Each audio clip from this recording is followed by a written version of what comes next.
एक सेठ जी का अकस्मात स्वर्गवास हो गया। उनके बाद उनके लड़का मालिक बना। उसने एक दिन अपनी पुरानी मुनीम से पूछा कि मुनीम जी, हमारे पास कितना धन है।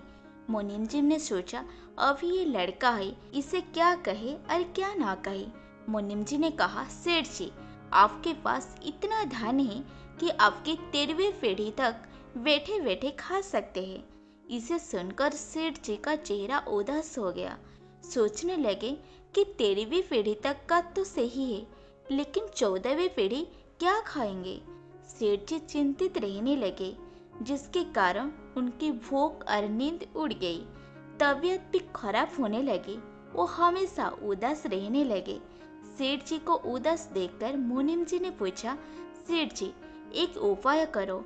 आप एकादशी का व्रत रखा करो और द्वादशी के दिन किसी ब्राह्मण को अन्नदान करो।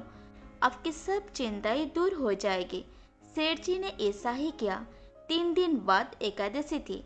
सेठ जी ने एकादशी की व्रत किया। दूसरे दिन प्रातः मुनीम जी से बोले अन्न की फुटला लाने के लिए, और अपने हाथों से वो ब्राह्मण को देना चाहती है, ऐसा ही बोले। सेठ जी ने एक अन्न की फुटला लाया और मुनीम जी के साथ लेकर ब्राह्मण के दरबार पर गए। पंडित जी, अन्न लीजिए। पंडित जी ने कहा, ठहरिए, मैं भीतर पंडितानी से पूछ के आता हूँ। वो भीतर गए और पंडितानी से पूछा, आज का क्या प्रबंध है।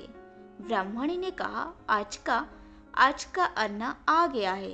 पंडित जी बाहर आए और सेठ जी से बोले, सेठ जी, आज का अन्न हमारे आ गया है, आप इसे किसी दूसरे ब्राह्मण को दे दीजिए।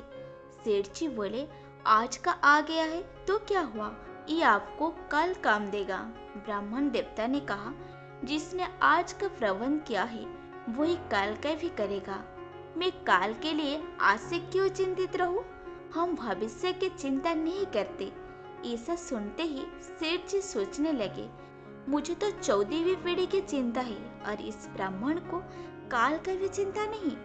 सेठ जी को भीतरी आंखें खुल गई। उनकी चिंता दूर हो गई। इसीलिए जिंदगी में काल क्या होगा सोचना मत। आज और अभी किसे अच्छे से जियोगी, किसे अच्छे तरीके से जियोगी, अच्छे इंसान की तरीके से जियोगी, किससे खुश रहोगी, वो सोचो।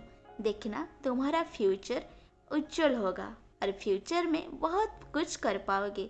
हमेशा खुश रहो। Thank you.